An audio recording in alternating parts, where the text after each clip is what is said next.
Hello and welcome to the January 2021 episode of the Living Legacy series through Of the I Sing American Heritage Through Song. I am Audrey Johnson, classically trained opera singer and founder of the I Sing, and I'm so thrilled to have you all with us today for another exciting episode of this series.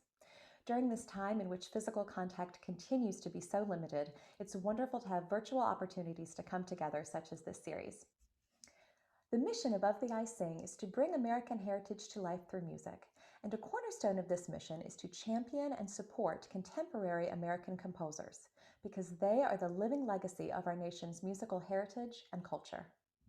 I especially love featuring their song settings featuring American poetry, because this brings our national treasury of literature to the forefront as well. I believe deeply in our nation's music and poetry, and it is my honor to be an ambassador of this music with the mission of bringing people together through the power of song. This series gives us the chance to get to know these important American artists, and I feature a different composer in one of his or her songs in each month's episode. Today, I'm thrilled to welcome composer Alicia Armstrong to the series. A mutual friend and colleague put us in touch some time ago, and at that time, Alicia shared her songs with me. When I heard them, I knew that I wanted to sing her music, commission her to write new works, and feature her on this series. Alicia received her master's degree in composition from the University of North Carolina School for the Arts, and her works have been performed by the Charlotte Symphony String Orchestra, the Pittsburgh New Music Ensemble featuring soprano Lindsay Kesselman, the Grammy Award-winning Ataka Quartet, and numerous other ensembles and soloists throughout the United States and the Philippines. Please join me in welcoming composer Alicia Armstrong.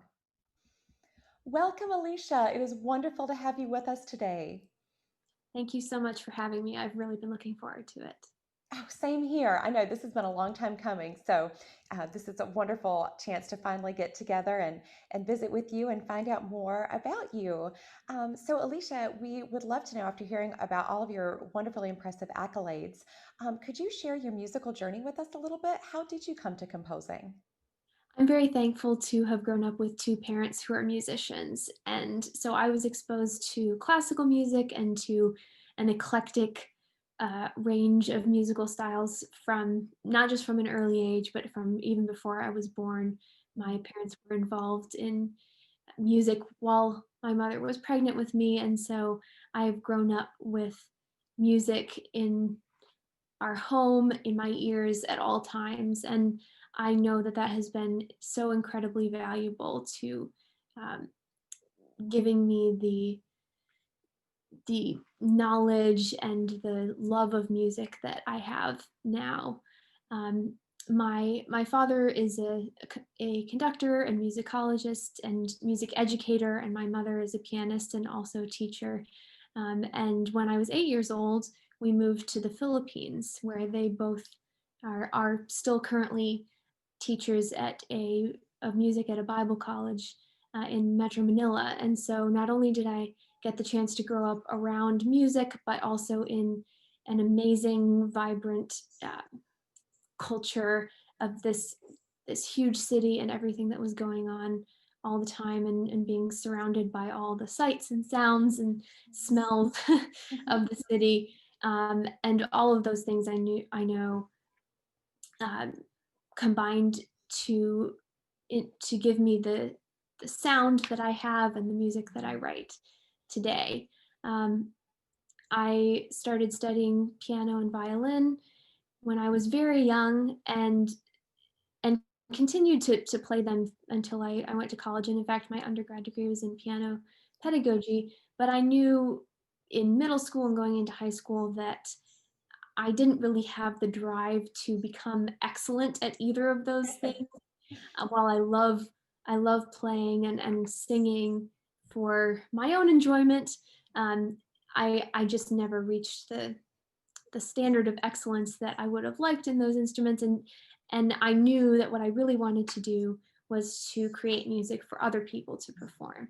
And so I started writing for anyone who would play my music, and a lot of that were arrangements for our church. We had a small orchestra that had a variety of different instruments, several flutes, a few violins, guitar, bandurria, which is a stringed Filipino instrument, and and just this eclectic grouping of instruments. And so I was faced with the challenge then to, to take these different instruments and different timbres and to create arrangements for our orchestra, transcriptions from piano arrangements to for the orchestra to play along with the choir, choral music, vocal arrangements, and then from that I started creating more original compositions as well. And so I know all of those things combine to give me a wonderful foundation to my musical experience, my musical voice, and a love of music that I know will carry me through my entire life. Yes. Oh my gosh. What an incredible story, Alicia. Thank you so much for sharing. And for those of you that have been following the series, I know, this may start to sound a little bit like a broken record, but honestly, it's the best possible recurring theme, which is it starts at home. Like you said, it started even, that this was your mother's and your father's careers and their callings. So even, throughout the pregnancy where your mom was pregnant with you, there was music going on that we know now, that that is very possible to hear, in the womb. And of course, like you said, throughout your childhood, music was always going on in your house. And that is just what a beautiful environment that they brought you into and that you grew up in. And also, as you were saying, about the church, and I hope all of us kind of pricked up our ears that what, an orchestra at your church? Are you kidding me? What an amazing gift to have right at your fingertips, and what a perfect use of your talents, and a perfect way, like you were saying, to develop and hone your skills as a composer to start with arranging. And of course, that means so, Alicia. I'm sure you were indicating there were hymns or there were certain standards that were already composed, music and words. And so your task was to give it kind of a new sheen, a new kind of style, or a different kind of angle. But like you were saying, starting with that base that was already created of that thematic material. And what an amazing way to hone your craft, to really learn the instrumentations. And as you said, then to take that further and to have that then be the impetus for starting your own compositions, but learning all of those tonalities. And as you also were saying, that you had that experience of growing up in the Philippines, that your parents are still there. And certainly hearing you say that and knowing what I know of your music, it makes perfect sense. We're hearing these influences all the time. And from what you'll hear today of Alicia's music, and there's a lot more where that came from, you guys, you will hear instantly it is just a lush, beautiful musical world that she creates. And hearing now all of these facets of your life that have all combined into that, it's no wonder that you are such a gifted composer. It's just wonderful. So thank you so much for sharing that with me. That's just fascinating. And I know, as well as all of your experience instrumentally, like you were saying, your piano pedagogy, you had those instruments that you studied privately, which regardless, that you didn't go further with those, like you were saying, in that professional performance manner, of course, that influenced you so directly with your composition. And I know just from the collaboration that you and I have done in the past, how significant a role, additionally, that literature and reading has played in not only your personal life, but that has really played a vital role in all of your compositional processes. So I would love it if you could share that with us as well. Absolutely. I love storytelling and I love books. I grew up reading voraciously. I was not a very social person. I carried a book with me everywhere and I would rather read than talk to people, which doesn't serve me so well now in some ways.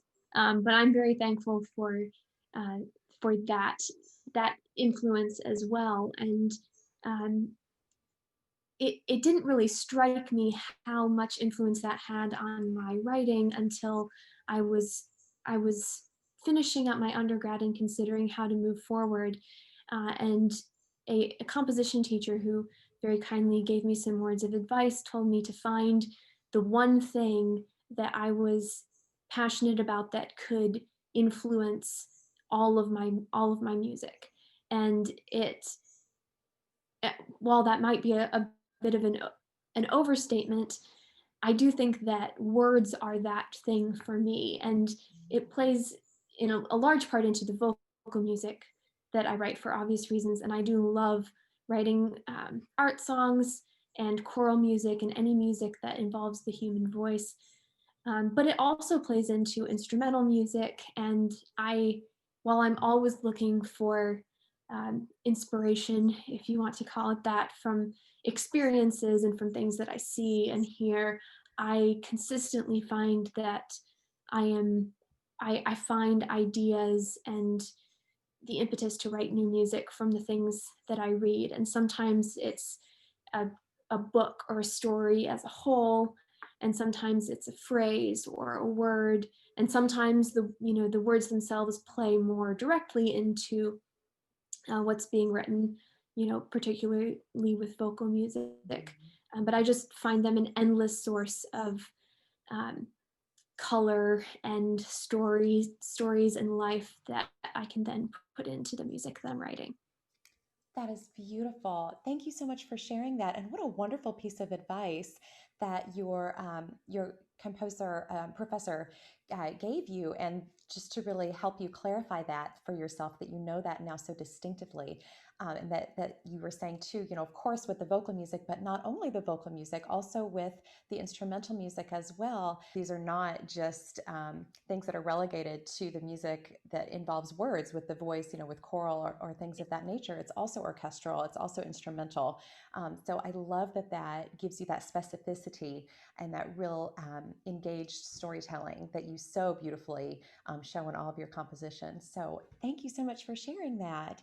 And maybe because this is, an interview primarily for the vocal music, I would love for you to talk to us specifically about when you put on your song composer's hat and you're specifically writing, a piece for voice with the words and everything. Tell me, what would be an ideal text, or what do you look for? Are there specific elements that a text needs to have that you say, okay, this is one that I can set to music?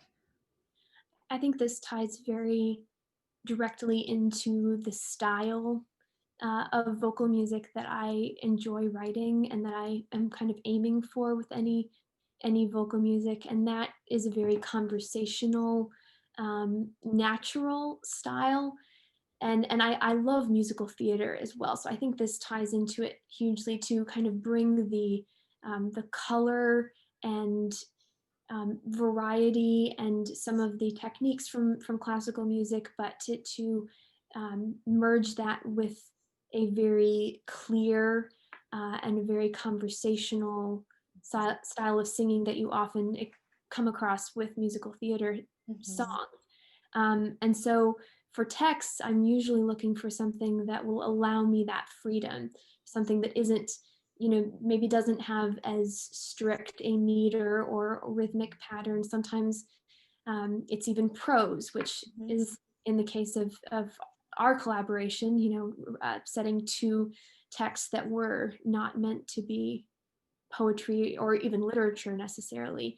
And that allows for a lot of freedom in my own interpretation of it um, to make it very understandable from a textual standpoint, but also to set it in a way that highlights the emotional content of the text and the story.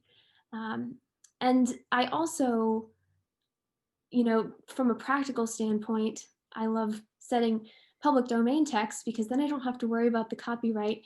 And there are so many well-known poets that have lived hundreds of years ago, and they all have, these poems that are very well known and that are masterpieces and that maybe have already been set many times, or maybe they stand alone. And these are such works of art that it wouldn't do them justice to attempt to add music to that. But I find that any of those poets have this kind of backlog of poetry that maybe no one's ever considered or no one has ever read, or maybe is not their best known or best loved, but has such quality because of the craft and the art of this poet. Mm-hmm. And then gives me a little bit more freedom and to add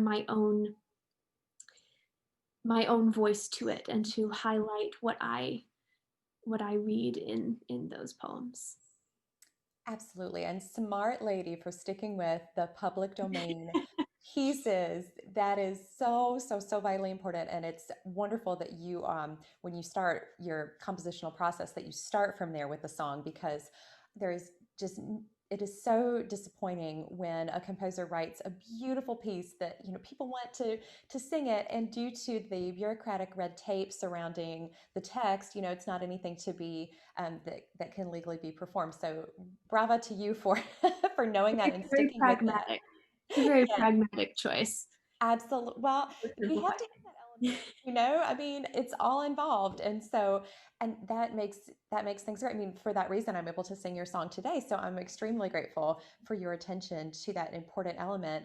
And also, it was just beautiful the way that you talked about kind of your research process of maybe if there's a composer that's, or excuse me, a poet or an author that's written a work of literature or a poem that is so well known, like you were saying, it stands alone, and any additional musical component added to it would just be, a person would not be ready to hear that, or it already sounds the way that it sounds to them alone without music. But that there's typically, that's the tip of the iceberg in terms of the breadth of the work that that person may have written, and that you go and research and you find these hidden gems, because what I have found to be so much the case, and it's just an amazing thing, is that when a spoken text is set to music, those words get carried along with this melody, and a melody has a way of staying with us, of coming in and out of our minds so much more frequently, I feel, than just, words alone. But with that melodic line having text with it, then that text gets brought along too. And so it's such a beautiful way that you have then of bringing these beautiful pieces of literature and poetry to the forefront, and to us, and that we get this recurring, wonderful reminder of these words through our day. And let's talk specifically now. The piece that I'm singing of yours today, Action Song, comes from a song cycle that you wrote. Would you share a little bit about that with us? Sure. I wrote this song cycle in grad school, actually, and I was looking for love songs, love poetry by American women poets. And I found three poems after digging through, many love poems are a dime a dozen. And but I was looking for three different poems that each presented a different viewpoint of love. And so the first poem in the set speaks to unrequited love, and then the second poem is a very, I think, a very clear-eyed, clear-minded view of love, where you recognize that you choose to love someone um, both in spite of and because of their good qualities and their faults. Um, and it's a wonderful, I think, very very down to earth, practical, and hopefully, the love that anyone who's in a long term relationship understands is necessary to continue day to day. I thought about dedicating that second poem to my boyfriend at the time, but I thought that it might not be send the best message to tell everyone that I loved him because of his faults. Um, so instead, I dedicated the third song in the set to him, which is a very joyful, rosy-eyed, playful poem that just celebrates kind of the jubilation of when the love overflows, and the relationship that brings. Mhm. And so I did that third song is dedicated to him, and shortly before the song cycle was going to be premiered, he became my fiance and now my husband. So it had a happy ending, and I'm glad I chose the song that I did. Absolutely. Oh, that is just that. What a beautiful story, and it's such a personal one too. So thank you for sharing that with us, Alicia. That's really special. And having talked about now the songs and the texts of this cycle, and particularly the one that you did dedicate to your now husband. I would love it if you would read that text for us before I sing it. Absolutely. It's the third song in the set that you'll be singing, and it's a text by Helen Hoyt, a poem called Action Song. I kiss the locks of your hair. Do you feel me there, sleepy one? I put a kiss on your brow. Are you waking now? Won't you wake, sleepy one? A kiss on your left eye, on your right, closed tight, closed tight. Oh, you are a hard one to wake. A kiss on your nose where your deep breath goes, sleepy one. Now a kiss for each ear. Do you hear? Wake, sleepy one. A kiss for this cheek, a kiss for this. Won't you wake? Won't you wake? Now I come to your lips that I love. Oh, you are waking. You wake and move, sleepy one. Sleepy one, my kisses are done. Oh, you are a hard one to wake. Thank you. That is beautiful. And now I would be honored to share this beautiful song with you all.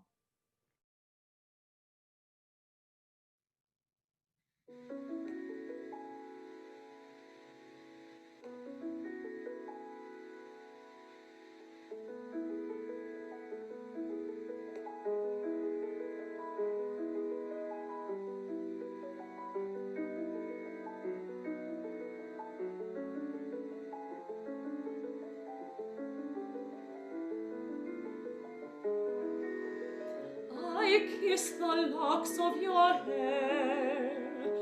Do you feel me there, sleepy one? I put a kiss on your brow. Are you waking now? Won't you wake, sleepy one? A kiss on your left eye, on your right, close tight, close tight.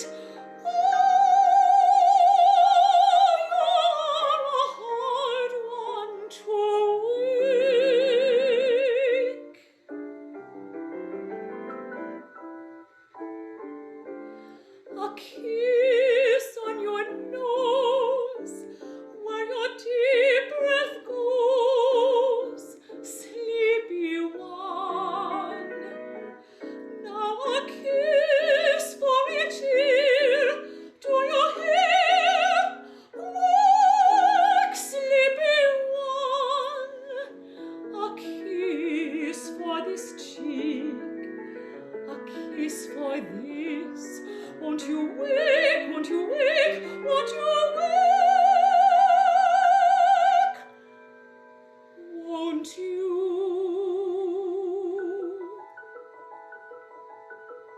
Now I come to your lips that I love.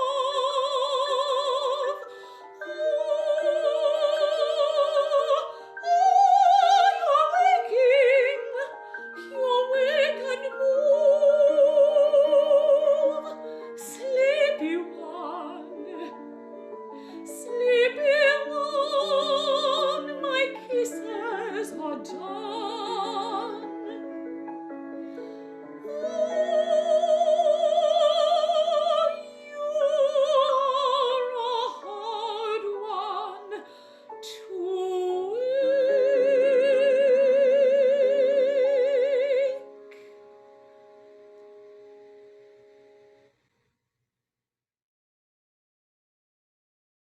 Alicia, thank you so much for allowing me to share your beautiful song with everyone today. It's an honor to sing it. Thank you. It's always wonderful to hear it being interpreted so beautifully. Oh, thank you. Well, and what I really love about this song in particular, and honestly, it was one of the most important things that I felt that I heard from you with this piece that I thought, okay, I really want to commission Alicia Armstrong to write some pieces for me, is the way that you are so in tune with the natural ebb and flow of the spoken voice. You know, just the way as we just heard Alicia read the poem, before I sang it, we really just hear the way that the natural cadences fall, and Alicia, you're so in tune with that, and I just feel like it just really sets you apart, especially with today's composers. It really is such a necessary thing. And I think also, now that you shared with us about the musical theater influences that you have as well, I'm wondering if that also maybe plays a part in where that comes from with you. But it's just such a joy, and it really makes it a lot not only easier on the singer, but a lot more rewarding as well, because it's so effortless to interpret. As well, we just really feel as though the sound is just flowing, and just that text painting is all already included in that package in the composition that you've written. So thank you so much for letting me share that. And as we mentioned, so Alicia has written two pieces for me, actually, for the women's suffrage concert program that was, of course, supposed to premiere last year because of our centennial of American women's right to vote. Unfortunately, due to the pandemic, of course, all live performances were canceled, and mine were included in that. But we do have our fingers crossed for 2021. And in the meantime, of course, Alicia, we'll have you back on the program and feature at least one of the two pieces that you've written for me. So we'll get more into detail, in that process, that collaborative process that you and I shared at that time. But if there is anything that you would like to talk about, I know that, so you've written some pieces for me, and the song that I just wrote, you wrote specifically for a singer as well, for a specific singer. So is there anything that you could share with us about that particular experience, writing for a specific singer, in addition to writing a song for voice? So I worked on this particular set of songs when I was in grad school, and had the unique opportunity to work with a wonderful vocalist, Lindsay Kesselman, for whom I was writing this set of songs. And her mentorship through that process of giving me feedback on the music as it was being written was really invaluable in helping me advance my ability to write compelling vocal music, and to learn what worked well for her voice, and how to consider a particular singer's voice in specifically, but also just generally to write music that was comfortable for vocalists.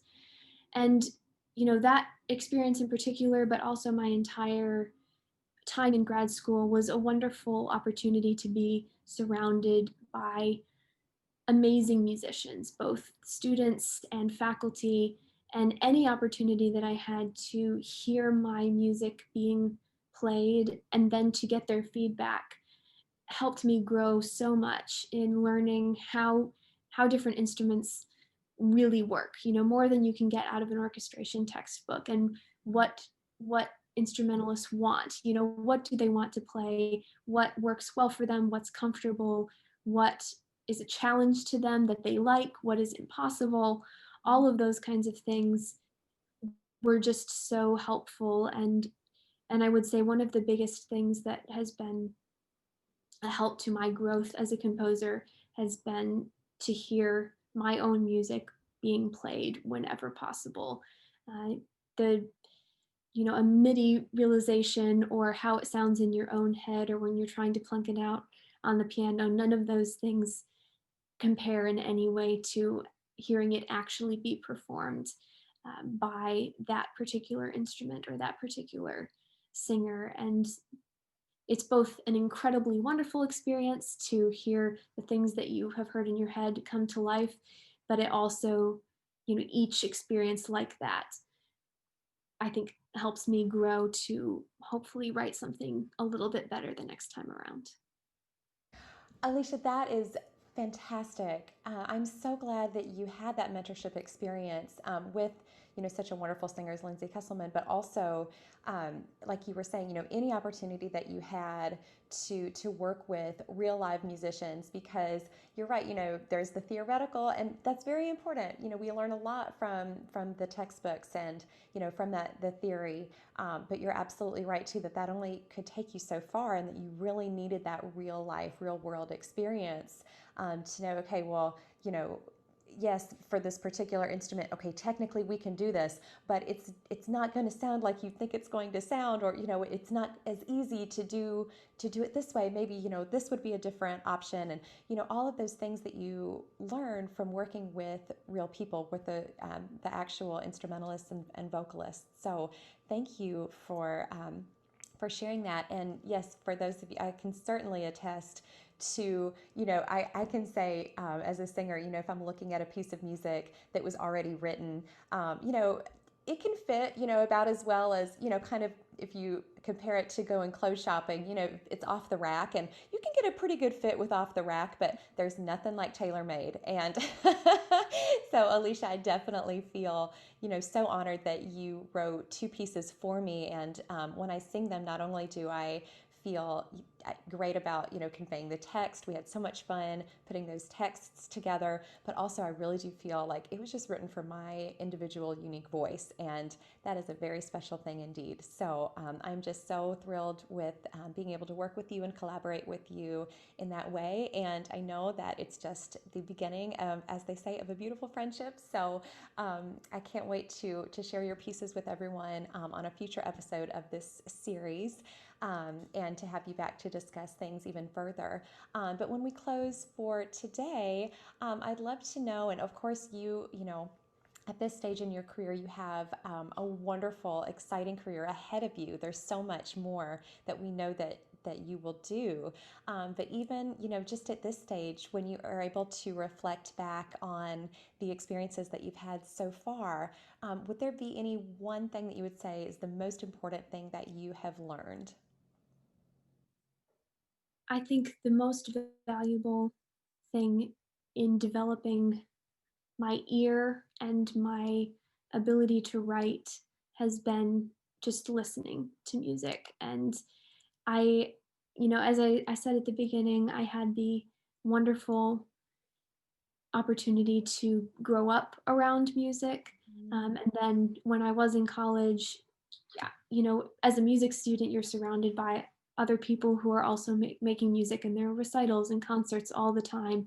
And I'm sure I skipped out on other things that I should have been doing to go to those recitals and concerts, and I miss that now.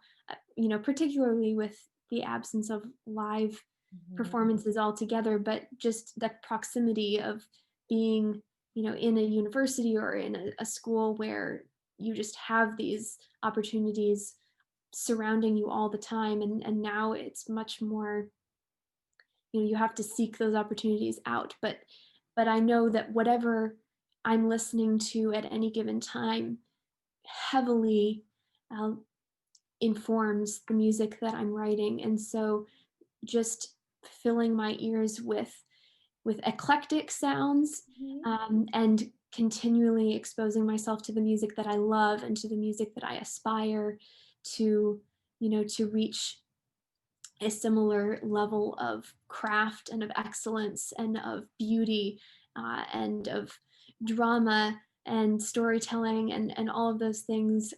I think that the single biggest thing that has influenced me in that way has been constantly surrounding myself with wonderful music. Um, so that's my one thing. I've had wonderful professors and wonderful people that have taken me through each step and helped me to grow to bring me where I am now. And I'm certainly early in my compositional journey, and I'm excited, to see how collaborations like ours continue to develop my voice, if you will, and the music that I write in the future.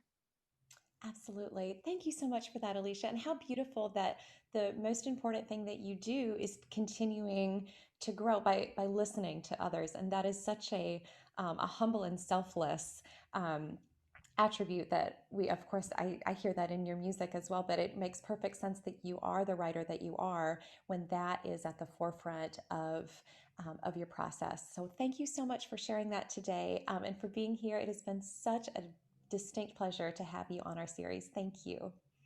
It's joy talking to you whenever, but I've really enjoyed our conversation today. Thank you so much. You too. Thank you. And for all of you watching, this has been the Living Legacy series, and we sure hope you've enjoyed it.